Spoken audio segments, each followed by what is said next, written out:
Hi everyone, Sarah Scalpel here. Happy Halloween. It is Halloween finally.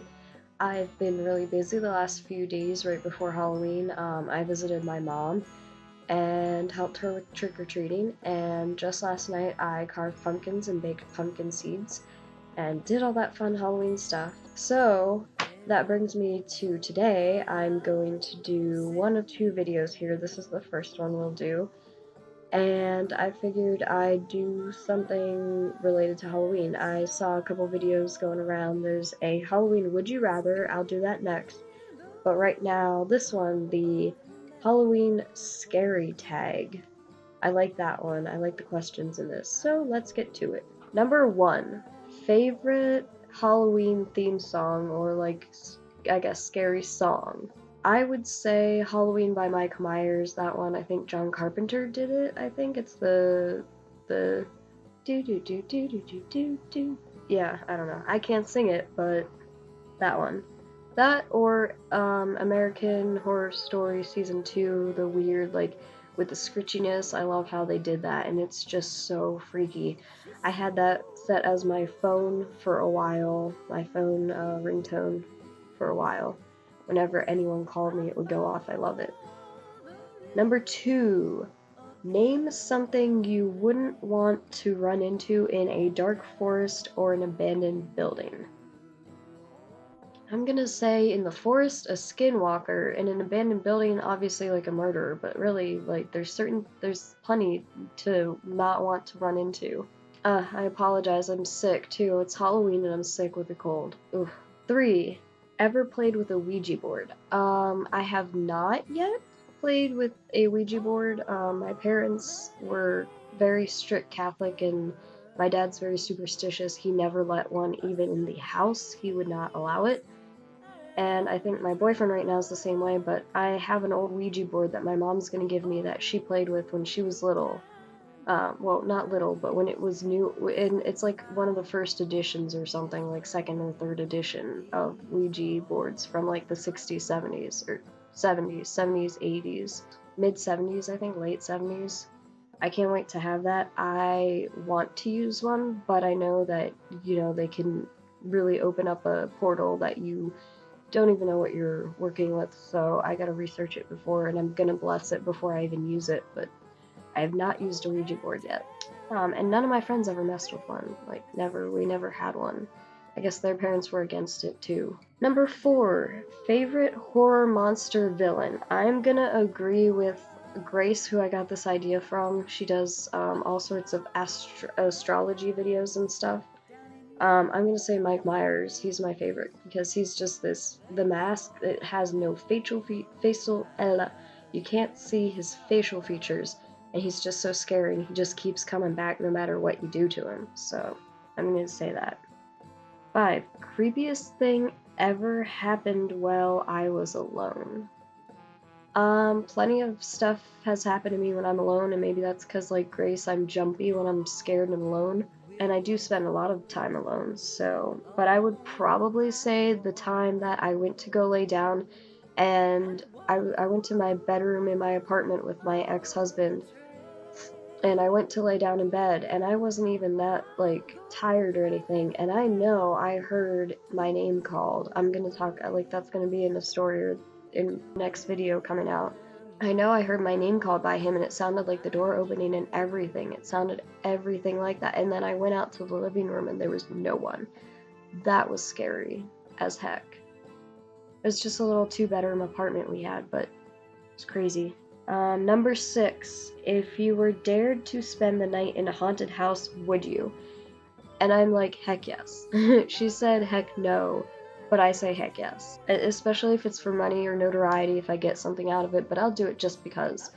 Because I've spent the night in a haunted place before at Penhurst, and that was fun, and I actually had to pay money to do that, so I would definitely spend the night in a haunted place. I mean, there's a chance that nothing will happen. 7, are you superstitious? I'm a little, but not too much. Like, if I spill salt, I'll throw it over my shoulder. Certain witchy things I will do, or religious things I will do from being raised Catholic, but I'm not too superstitious. I don't think, like, it's all, I don't know. I don't believe in it too much, too heavily. Number 8, ever see figures in your peripheral vision?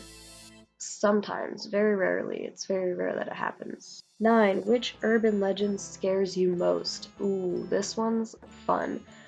Pretty much every Japanese one, all Japanese urban myths are terrifying, like Tiki Tiki and the woman with her face slashed. But if I have to say American, I agree with her, the one about the dog that isn't a dog that's actually an intruder underneath the bed, or things like that, or the one where a girl's driving home and she keeps being followed by this car and it keeps blinking its lights on. And she pulls over and finally the guy pulls over and asks like, or she finds out like, why did you like keep blinking your lights and everything? And he said there was someone in your back seat and every time I put my lights on they had to duck down so you wouldn't see them. That is creepy. Like someone hiding in the back seat of the car. I always check my car because of that. Still gets to me. But number 10, do I prefer gore or thriller horror movies? I prefer thriller stuff that really gets in your head and scares you more that way than just ordinary gore, because it seems like a lot of gore movies don't seem to be very intelligent. I mean, you can do gore and intelligent, but it seems like everyone just thinks horror equals gore, and it's a lot of gratuitous violence. Like, violence with a purpose is much better. Like, the first 3 Saws are like that. I love them. But after that, it just got to gore and gratuitous violence, and the plot didn't really make sense, and no continuity in the series. Yeah. Number 11. Do I believe in multiple dimensions or worlds? I suppose it could be true. It could happen. I don't know. Actually, I'm going to try and block that window more because that light is really bothering me. I'm looking up on the screen if I move over this way. So I'm a little skewed off to the side, but whatever. Ugh, it's cold. I believe multiple dimensions or worlds could exist. Anything's possible, but do I really? I don't know. I don't like to believe in things I haven't seen for myself. I'm kind of a skeptic about that, like kind of about past lives. 12. Ever made a potion of any sort? Yes, as a child playing pretend, but also not really much as an adult, but sort of. I might try to. I have a recipe for a bug spray for my garden that I need certain things to make, and it's sort of a witchy potion, so it's a practical magic, green magic thing. I can't wait to try it. I need amethyst, though. Someone send me amethyst. It's like peppermint and stuff like that. Things that keep plants, so like bugs off your plants anyways, but this supposedly packs a super punch without hurting your plants. Let's see, number 13. Do I scare easily? Yes, I do. Well, like, especially with jump scares and stuff. When walking through a haunted house, it gets me all on edge and everything, and I do scare pretty easy. And I talk back to them like, oh, you got me. I'm like that. I do scare easily, especially when I'm alone, too. Like, yeah, it makes you more on edge when you're by yourself. Number 14. Ever played Bloody Mary? This one made me laugh because, yes, in my Catholic school, my friends dared me. We were playing Truth or Dare at lunch or something, or at recess or something. And my friends dared me, I took Dare, and they dared me to go play Bloody Mary in the bathroom. There were 2 bathrooms to our whole building that our Catholic school was in. It was grades K through 8, and I was about 2nd grade, I think, when I was doing this. So my friends dared me at recess to go play Bloody Mary in the bathroom. And the one they chose the creepy bathroom, of course. They said, oh, you can't just go to the one right by the office and everything. There was one bathroom by the office on one end of the building, and then all the way past like 8th grade and everything, past the middle school age kids, was the one bathroom, and it also had a door that led to where the area where the nuns lived, because they lived like right behind the school, and a lot of them were teachers at the school, so that's why they were right there. Well, this bathroom was creepy as heck, especially with the lights off. And they usually left the lights off, which is weird for a school bathroom because you're supposed to leave the lights on, but they actually told us to turn the lights on and off, like when we were done using it, if you had to use that bathroom. If all the stalls in the one bathroom at the one end of the hall near the kindergarten kids and stuff in the office was all busy, you would have to go to that one. Well, this one I hated to use, and they made me do it, and I did it. Nothing happened, but I was freaked out and I ran out of there after I was done. I was like, okay, I did it, done. Number 15, believe in demons and the devil. Well, yes, being raised Catholic, I do, but not exactly in the way that the Bible talks about it. I think they are entities of some sort, and they're definitely energy on some level, and they do mess with us, and it's kind of up to us to realize that and like live life accordingly and everything, and deal with them accordingly.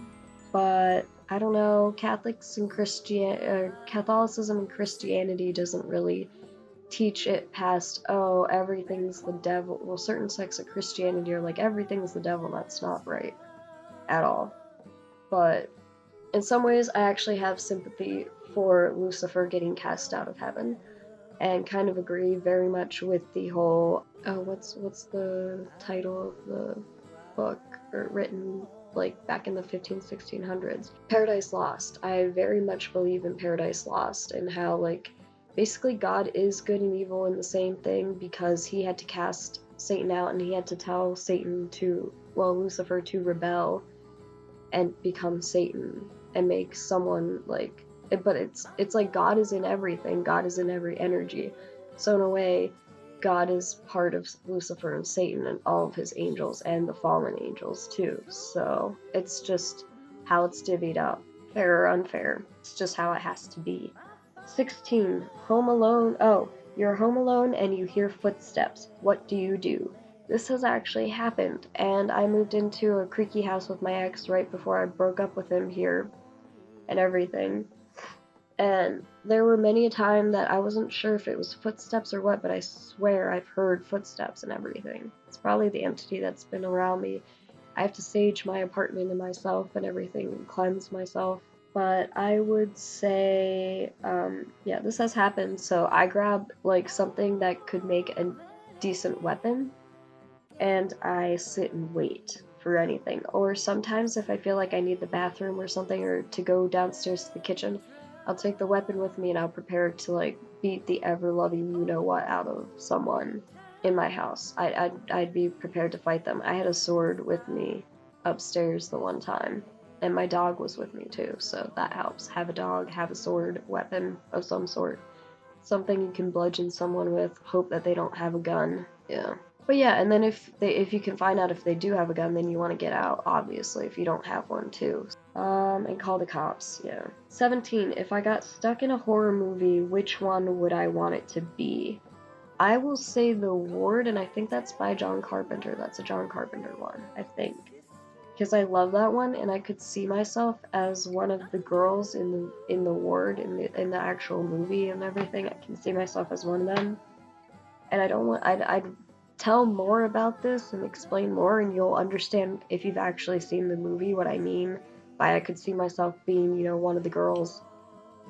But I don't want to spoil it. If you haven't seen it, you should go see it. I mean, Netflix had it on for a while. I don't know if they still do. They might have taken it off, but it was a very good one, and I suggest watching that if you haven't. I like my asylum flicks. 18. If you could only wear one costume the rest of your life, what would it be?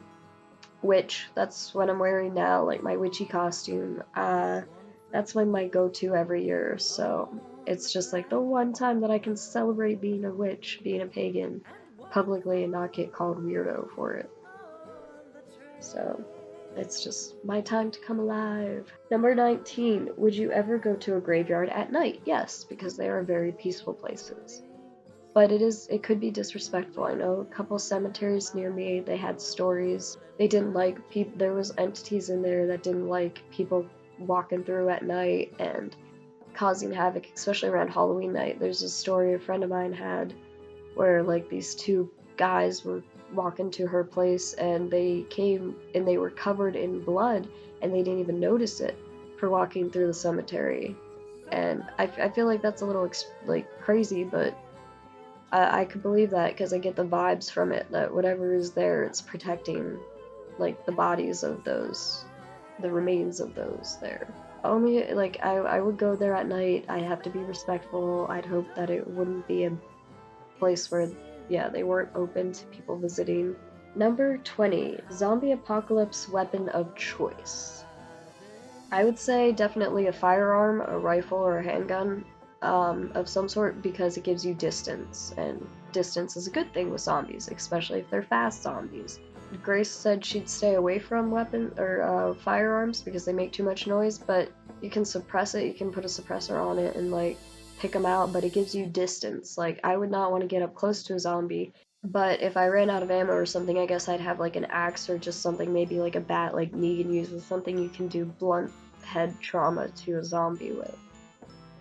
Something good for that. But yeah, if anything, I want to stay far, far away from any zombies because the closer you get, the more likely it is you'll get bit or something. And if it's something like where zombies can turn you if they bite you kind of thing, then you want to keep your distance. And next, 21.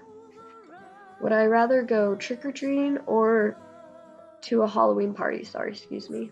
I would say party because I'm way too old to trick-or-treat. I won't be trick-or-treating. I have more fun giving out candy now at my age than trick-or-treating. I'm at the age where that's what you do. You party, dress up, you drink, yeah, you get stupid with your friends. But when I have kids, it's probably going to be taking them trick-or-treating when they're of age until they're too old.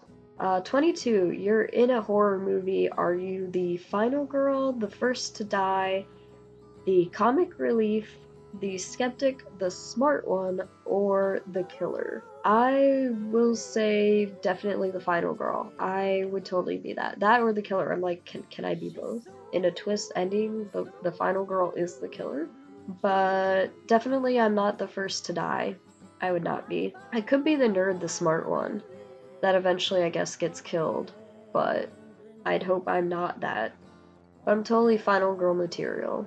23. Do you have to watch something upbeat after a horror movie so you can sleep? If it's a good horror movie, then yes. But most of the movies out today I can watch and not need to watch something, and I can just clunk out while watching it even. Like, and not have, I mean, I might have nightmares, but that's my unconscious mind and I can't control it, so. 24. Whilst watching a scary movie, are you the one watching through your fingers, falling asleep, or yelling at the characters? It depends on the movie, but I have yelled at characters before for doing stupid things and like talking to the movie, and like Grace said, trying to figure out what the twist is gonna be and like trying to call it, you know? And usually I do, because for whatever reason, horror movies anymore are terribly unoriginal, and you can pretty much see where it's going if you have a brain in your head. Especially if you watch a lot of horror. I mean, it's like, it's all the same. It's like, there's gotta be better twists. I hope to fix that with the ones I write. And I have watched through my fingers and been barely able to watch something before, but that usually doesn't happen. It takes a lot to scare me in a movie anymore, at least. Oh, I'm so sorry, I hate my nose right now. It's all stuffy. 25. Are you the one who gets scared or does the scaring? It's a little bit of both, but mostly I scare because, like, I used to work at a haunt. I haven't done that in a while, sadly. It's been like 2 or 3 years since I have been able to, but I love scaring people. I always have. I used to try to scare my dad all the time. That's how he broke my ankle once. Yeah, when I was really little, he stepped on me. Got underfoot, whoops. And from then on, I learned not to do that. 26. Favorite scary book? Well, I love H.P. Lovecraft Necronomicon. That one's a good one. Anything H.P. Lovecraft, his short stories are scary as heck. I like ghost stories, any sort of ghost story book. And anything by Clive Barker, especially I like The House of Always. I think that's what it's called, The House of Always. It was a very good book. I really liked it. I zipped through it. It's a little bit scary, I don't know, it was so interesting though. Kept my attention, like, great. I would suggest that one if you've not read it. But pretty much any Clive Barker, he's a good writer. He's someone I look up to. 27. How old were you when you saw your first horror movie? I think I was like technically 16, 17 when I finally like actually watched a horror movie, and it might have been like something like Van Helsing, or it was like one of the movies on AMC or something, like Halloween, they were showing at Halloween or something, stuff like that. I was always a scaredy cat until like age 16, 17, 18. I didn't really like horror before then. Well, I had this tape I listened to. I'm dating myself, but cassette tape that I listened to that would scare the crap out of me pretty badly. But then, oh, talking about back on the topic of horror movies that first scared me, I was like 4 or 5 when I saw Nightmare Before Christmas, and that thing gave me night terrors because I only saw the beginning of it. Yeah, that was not a good idea to do, and the way my mom reacted to me watching it, and she wasn't sure what I was watching, and yeah, it was bad. 28. First Halloween costume. Now, I'm not quite sure about the time when I finally chose one myself. I think I was a witch. I think that was my first, like, I really chose it, and my mom wasn't just making us costumes anymore for my brother and I. But I think it was a witch, and like I wanted green and black and everything. And my mom got me this green hairspray, and she said, "Here, like that was my first time with green hair. I knew I would love it from that day on." But I think I was a witch when I first made my first choice. But my first Halloween ever as a baby, it's kind of funny. My mom made me an angel. Really, me an angel? Mm-mm. I would never choose that costume. No, no. That she could only have gotten away with dressing me up and taking pictures of me in an angel costume when I was a 1-year-old infant. Because I would not do that now. It's funny because in college, the first college Halloween party I ever went to, I dressed up as a devil. That's pretty funny, I think. Going from like an angel at my first Halloween to my first college Halloween party being a sexy devil. Yep. Yeah, that's more me, not the angel thing. But it was cute. Like, the picture is really cute. I'll give her that, and she handmade it. Gotta love that. She made me a lot of my costumes. And then, like, I think the year my brother was born, when he was a baby, he was Jiminy Cricket, and I had to be Pinocchio. Yeah, there's pictures from that. Let's not go there. Number 29. What am I gonna be this year? Well, I've already gotten my Zombie cosplay together with the boyfriend as Pee Wee Herman from Pee Wee's Playhouse, Zombie and Pee Wee. And everyone loved us. Sadly, we didn't win the costume contest. And tonight, for the trick-or-treaters, I'm just gonna be this goth witchy. I did this cute little spider web on my face. I love doing my spider webs at Halloween. I haven't done this in a while, or it's been like a year or two since I did the spider web. I always do this around Halloween. My eye makeup. I have my black dress on. I gotta find my witch hat. I don't know where it went. I thought I had it, but maybe I don't. Maybe I need to go and get another. Sad if I have to go get another. It's my go-to, just dressing as a witch or goth, and I like my eyes like this, my contacts. They're a little dry. Whew. Or it's just my sickness. It's really hard to wear contacts when you're ill. Maybe I'll end up taking them out, but I really want to leave them in for the trick-or-treaters. And finally, number 30. If you had a spooky Halloween pet, which would you want of these? Black cat, owl, bat, rat, or wolf? What would you pick? It is a tough choice for me between an owl or a bat. I really like both of those. I would love, I want my army of screech owls. If you follow my Instagram and my drawings that I've done for Inktober, I really love owls, birds of prey as a whole, and I really like bats. I would love a pet bat, a pet fruit bat. Like, the big ones that get like, try and get that, yeah, they get that big, from hanging upside down from foot to head. I would love a pet bat. I love cats, but I'm allergic. I just got back from my mom's house. Maybe I thought that kind of started my cold. I thought it was just allergies. I love cats, but I'm allergic, so can't have them. I've had rats, so they're cute and all, but they don't live long. And wolves are cool, but still go with a bat or an owl. And that is my spooky Halloween tag. Stay tuned for my next one when I do the Would You Rather vid. Yay! Bye, guys!